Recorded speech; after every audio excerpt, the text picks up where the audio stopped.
Hey, it's Joe Cordero here. Before you continue watching, make sure that you're pressing premiere right here.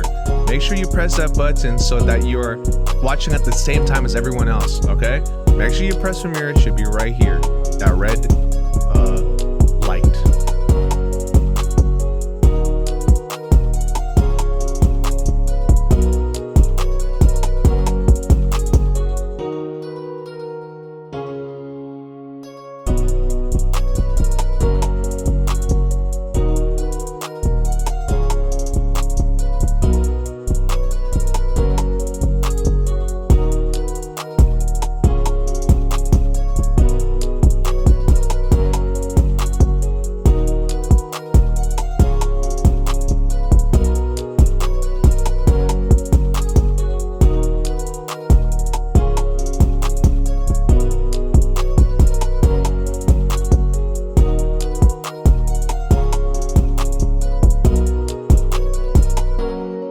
What's going on, everybody? It's Joe Cordero here again.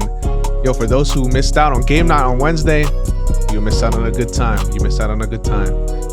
This is our last Black History Month chapel, and I have been just blown away by the support and all the participants for the last 4 weeks.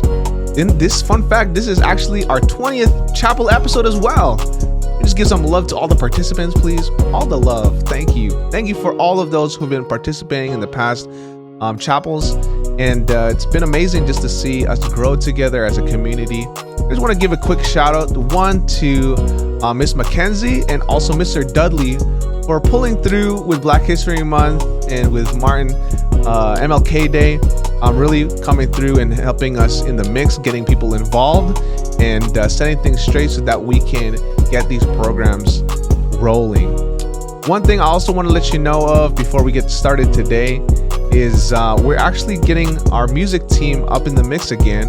We can start recording in person, but with the high school, we're actually looking for junior high singers. So, and if any of you are interested, any of you in junior high interested in singing for our worship, this will be virtually. You'll send in videos and we'll work with you on that.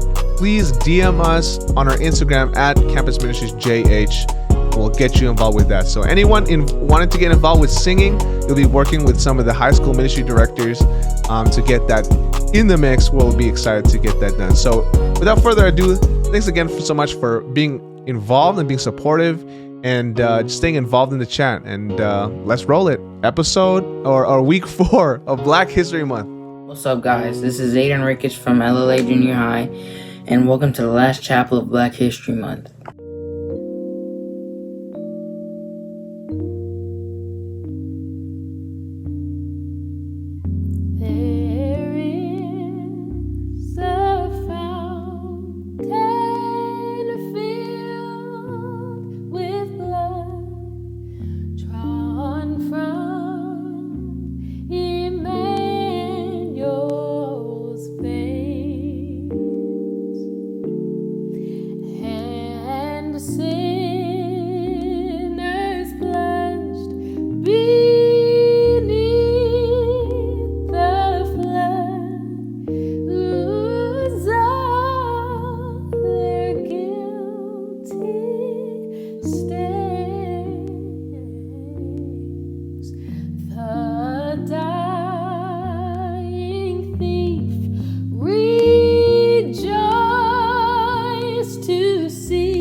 Beneath the flood.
Hi, I'm Zealand, and I'm replaying my roots.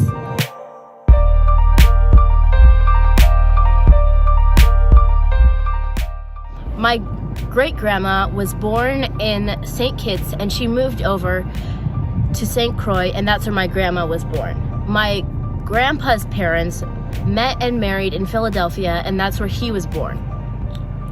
He came over to St. Croix on a business trip, and he met my grandma there at church, and she invited him over for lunch, and that's how they got to know each other more. Then they moved over to Michigan, and they had my mom there, and then all three of them moved over to Maryland, and that's where my mom met my dad, and they had me there in Maryland. And then we moved over to California, where my little sister and my little brother were born. And so now most of my mom's side of the family lives on the East Coast, but some still live in St. Croix, and a lot others live around the world. Hope you liked it.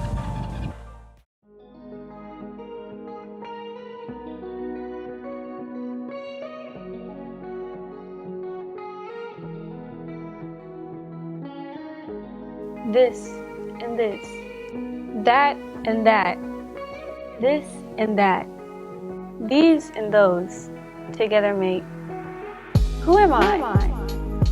I have creativity in my blood. It bleeds out of me. From my thoughts to my solutions, to my ideas and my meanings, I am relentless. I will, I must, I have to create. I will find a way when there seems to be no way. I must not quit even when it gets hard. I have to remember that I can do this. Create. When negative voices express doubt in what I'm able to do, I will move this way and that way until I've left them in the dust. When unbelieving people try to tell me that I can't, I will kindly dismiss them and show them that I can. I am smart, I am intelligent, I am a maker.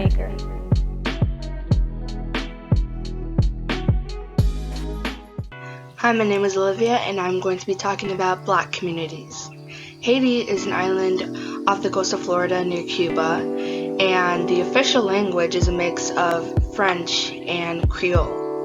So Haiti is a very unsafe place due to political instability, which is the cause of shootings, kidnappings. The children in Haiti are, I feel, most targeted because they just, walk around, they don't have the best stuff that we have here, safety and everything. And they also don't have technology either, so they wouldn't be able to do online learning or asynchronous anyway because, they just don't have technology, they don't have the stuff that we have. And it's really unsafe for them to actually even attend school, to see their friends in person because they just can't be walking around or they're just going to get shot. In 2010, there was a huge earthquake in Haiti which shocked the world, and my grandfather, he was actually there to witness that. He was there in Haiti when it happened, and he was working, and the building started shaking, and apparently there was a hole right next to his desk, and he crawled out of it. But the earthquake really affected the landscape of Haiti, and it shocked the people that lived there. So now we're going to talk about some of the stuff that Haiti is known for. So first of all, Haiti is known for the most beautiful beaches ever. My mom and my grandmother, and my aunt too, they used to live right next to the beach, and they have pictures of those gorgeous beaches ever, and you could just walk there and look at the sunset, really. And they're also known for fabulous cuisine. I eat Haitian food maybe once a week, and it's always great, always great. Now let's talk about Sudan. In the process of researching, I found that Sudan is in the same situation as Haiti. It's pretty dangerous over there. Sudan is located in North Africa, near Egypt, and their official language is a mix of English and Arabic, which I find really interesting. The population of kids in Sudan has seen their lives actually improve, which is different from Haiti. they're really starting to get technology integrated into their lives, and less kids are dying before they even have a chance to live, because a lot of kids used to actually die like in the womb or right after they were born, really. Well, the numbers of kids dying before they actually turned 1 year old or had their first birthday or fifth birthday, the chance of them dying is actually decreasing, which is a good thing. Sudan actually has the largest collection of pyramids in the world, and actually being near Egypt, that's not surprising. So I think that's really cool. Sudan has many amazing sights to see. As I was doing research, they actually have their own version of the Great Lakes, which I find really interesting too, because they're really making their culture stand out. That is all I have to say about two bigger Black communities in the world, but there are so many smaller ones too. Scattered around the United States, there are like neighborhoods or even cities where African Americans are the majority of the population over there. In neighborhoods and cities where African Americans are the majority of the population over there, they're really cultural, and they really like bring light to the Black community, and I think that's really interesting. So that's all that I have. Thank you for listening. Hi, everyone. Hey, How are you guys? I've been great. How about you? I've been teaching my dog Buddy how to Assassinate rabbits? No. Bury squirrels alive? No. Host tea parties? No. Wait, what? Guys, we have a job to do. Oh yeah. Who do you guys want to cover for our Black History Month project? Well, I was actually thinking we could do it on Ella Baker. Who's that? She was a civil rights activist. She was born in Virginia on December 13, 1903. She grew up in North Carolina and graduated Shaw University as valedictorian in 1927. In the late 1920s, she joined the YMCA and became its national director. About 20 years later, she became a field secretary for the National Association for the Advancement of Colored People, or the NAACP. She became the national director of branches in 1943. She also founded the Southern Christian Leadership Conference with Martin Luther King Jr. Overall, her career spanned over 50 years. She was pretty awesome. Oh, well, she sounds pretty cool. I was actually thinking maybe we could do Shirley Chisholm. Who is she? She was the first African-American woman in Congress, and she was also the first woman and African-American to seek presidency with one of the two major political parties. She was born in Brooklyn on November 30th, 1924, and she was the oldest of 4 daughters. When she graduated high school, her teachers encouraged her to consider a political career, but she said she faced a double handicap as both Black and female. Seeing as she was a congresswoman, I was immediately drawn to her.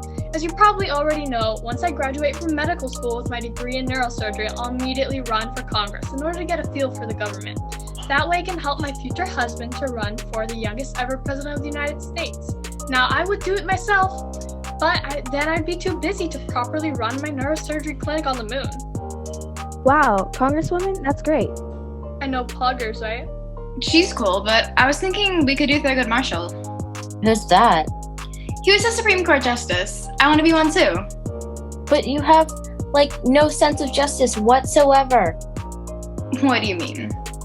It means that one time when a kid stole your pencil, so you stole his cat, and then proceeded to leave ransom notes in his locker, you even threatened to leave the cat in the freezer if you didn't pay up. I mean, you make a fair point. But, in my defense, little Timmy deserved everything that came to him because that was my best pencil. It was probably far more expensive than his cat, too. You're lucky he never found out it was you. He was creepily obsessed with that cat. Did you see him pushing that thing around during the field trip to Disney? Literally in a stroller. I mean, he even claimed it was his baby sister. Okay. Anyway, how about Duke Ellington? He was the composer, right? That, and a band leader and musician. He was unbelievably talented. He's actually considered the greatest composer and band leader of his time. He was one of the originators of big band jazz. He led his band for over 50 years and composed thousands of pieces. For example, he wrote Take the A Train, Sophisticated Lady, Mood Indigo, Solitude, and many more. I love music, especially jazz, because it's so calming and there are so many ways you can express yourself. He's one of my greatest inspirations. You like jazz? Yeah, that's what I just said. Barry B. Benson would be ashamed of you. Okay. So how about we do it about Jacob Lawrence? Who's that? He was an African American artist known for his paintings of African American historical subjects and contemporary life. Okay, Miss Wikipedia, this isn't your line, but thank you? Anyway, he referred to his painting style as dynamic cubism. He brought the African American experience to life using blacks and browns as well as vivid colors. Mr. Lawrence also taught as a professor for 16 years at the University of Washington. He's one of the best-known 20th century African American painters, and he gained national recognition at the age of 23 for his 60-panel painting, The Migration Series. His works are in the permanent collections of many museums, including the Philadelphia Museum of Art, the Whitney Museum, and many others. His 1947 painting, titled The Builders, even hangs in the White House. Well, which of the 5 should be covered? They all sound interesting, and I don't really have a preference at this point. How about we cover all of them? Are we allowed to do that? I think that's a good idea. After all, each of the people we've mentioned have contributed to society in their own ways, and honestly, they're incomparable. Speaking of incomparable, I can't decide on which blazer to wear tomorrow. I recently bought 2 new ones. They're exactly the same, but one is in presidential blue, and the other is in Oxford blue. Exactly the same as right. They're literally the same color. They're both just fancy schmancy names for navy.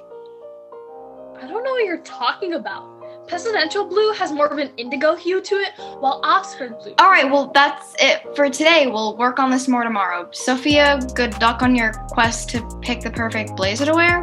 Pindexter. It's Poindexter, you uncultured swine. Well, bye, everyone.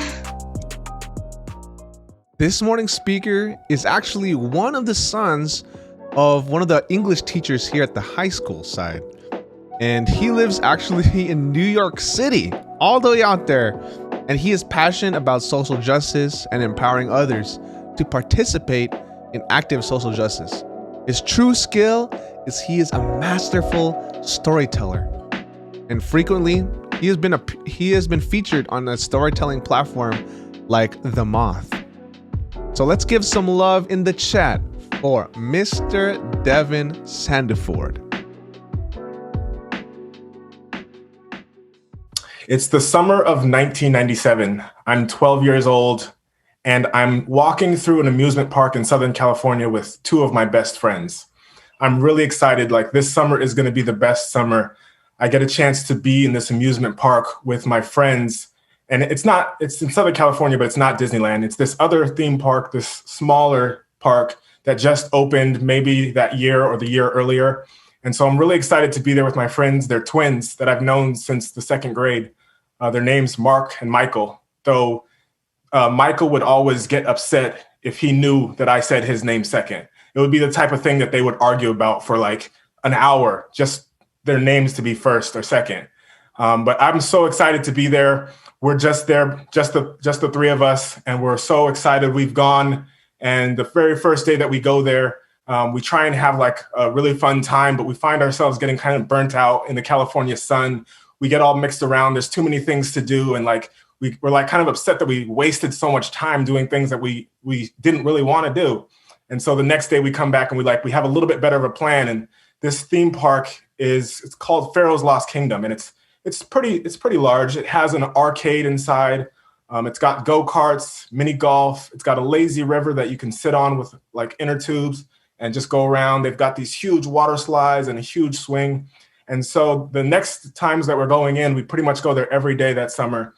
We figure out a way to have a good way to go through the park and we can get the most out of it.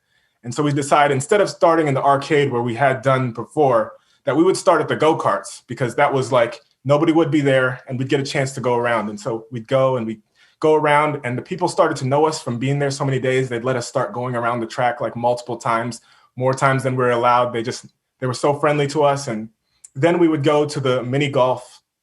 And for us, it was like, what are the craziest shots that we can make? That was what it was about. We didn't really keep track of the score to have the number.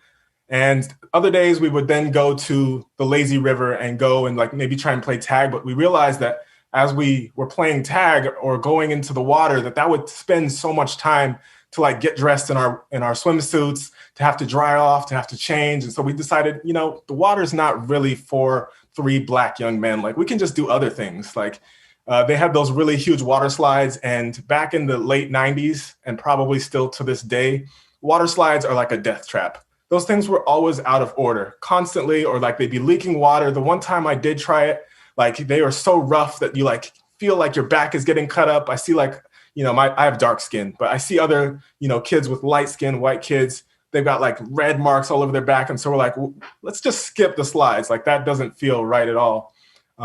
So usually when it would get a little hotter, we would go inside and we'd have our lunch, and we'd plan that out so that we'd be really smart about it. We'd have our lunch and then we'd have a bunch of time to play arcades. And so every day we'd get to that part and we'd be excited to get to the arcades. And inside where the arcades were, there was this little kiosk where you could like buy candy. And Mark and Michael, they like absolutely loved candy. We're all 12 years old, but like these guys love candy more than any person I've ever known. They always have candy. Like in the middle of class, they'll have candy. Like on the recess yard, they'll have candy. Like anytime you want candy, they've got it. And so like every day they would stop at the kiosk to buy candy. And usually I'm just like, I absolutely love candy too. So sure, let's get it. But on this particular day, they stopped to get candy. And I'm thinking like, I tell them like, guys, do you really need to get more candy? Like we can go do like the laser tags or we can go do something else. And they're like, Devin, you can never have too much candy. And to be honest, I'm going to end up having some of the candy that they buy. So it's like, yeah, I'm fine with that. And as I'm standing there watching, waiting for them to pick out their sour straws or their warheads or their fireballs, they're very particular about which candy to get. All out of nowhere, this like 30-something-year-old white man who works at the park walks up to me and he's like, put it back. And I'm like, what are you talking about? He's like, I saw you, put it back. And I'm like, I don't know what you're talking about. He's like, I saw you take some candy and put it in your pocket, and you better put that candy back. And I'm like, I didn't take any candy. And he's like, well, I saw you put the candy in your pocket and I have you on video camera taking that candy. And I'm like, I don't know what you're talking about because I never took any candy. So I don't know how you could possibly have me on video camera with the candy. And he's like, well, you really want to do this? And we're going back and forth, back and forth. And he's like, you really want to do this? I'm going to call the cops. You want me to embarrass you in front of your friends and call the cops on you? And I'm like, I'm not sure this guy knows how embarrassment works, because he's in the middle of this place shouting at me and now everyone's watching me. I'm already embarrassed. And so I'm like, yeah, you can call the cops if you want to. Like, I didn't take anything. You can call the cops if you want to. And he's like, okay, well, I'm going to call the cops. They're just gonna come here and they're gonna make you empty your pockets in front of your friends and you're gonna be so embarrassed. And I'm like, I'm not gonna even wait for that. And I just pull out my pockets and show them I don't have anything. And Mark and Michael, seeing this whole thing, jump in and they're like, oh, maybe it was us you saw. Maybe it was the other Black kids that you saw. And they start pulling their pockets out and starting to make fun of him. And I'm really grateful actually that they're doing that, because I was so scared in that moment to be like having this man tower over me and to have them come in and have my back and like be like, okay, well, why don't you show us the video? You said you had a video. Maybe we can find out who it is. We should track them down quickly before they get away. And the man, he's like, stumbling over his words, trying to find a way to like, have a like, oh, I just had to like do my job and make sure that like everything was okay. And as I think about that summer and how excited I was to be in that place, it was the first summer that my parents had let me go out without them, to go with my friends and just for us to be in this Pharaoh's Lost Kingdom as if we have a land of our own. We had the freedom to go around everywhere, and everyone treated us as if, we had the money we would pay until that moment. And so when I thought about that summer and how excited I was, it reminded me, when I was thinking of it, about this past summer, when there was a woman in Central Park telling a Black man that she was going to call the cops on him. And I remember it so distinctly because I remember his words, and the words he said were the exact words that I said. You can call the cops if you want to. And as I remember people like being so upset about it, as they should be, for somebody to, become a victim and call the cops, I remember people being really appalled. And the way that people were talking about it, it seemed like it was the first time that they had ever learned that this was something. And because he had the video camera, it was finally like, yes, like, oh, I see it now. And I think that really hit me really hard because it has been since I was 12 years old that I knew things like this had been happening. And as I thought about that moment and the guy in Central Park, it reminded me of how much our nation avoids history. It hadn't been that much long since we had Central Park 5. It hasn't been that long since we had Trayvon Martin, who just had his birthday yesterday. It hasn't been that long since we had all of these cases of people who thought somebody with black skin was doing something suspicious just because of their skin. And those moments always fall very hard on me. And now as I'm a father and I think about my parents sending me out to Pharaoh's Lost Kingdom, I think about sending my sons out into the world. And I don't want to send my sons out into a world of Pharaoh's Lost Kingdom only for them to realize that the kingdom doesn't belong to them. Lift every voice and sing, till earth and heaven ring with the harmony of liberty. Let our rejoicing rise high as the listening rise. Let it resound loud as the rolling sing a song, sing a song, sing a song full of the faith that earth has taught us. Sing a song full of the hope that the present has brought us. Facing the rising sun of our new day begun, let us march on. Let us march on. Let us march on till victory is won.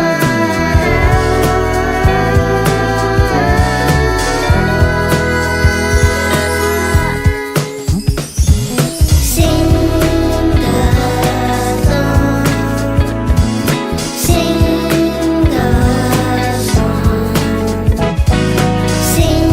song, sing a song, sing a song, sing a song, yeah, yeah. Sing a song, sing a song. Hey guys! As you leave, I just want to remind you that Black History isn't just a month. People make Black history every day. Anyways, bye!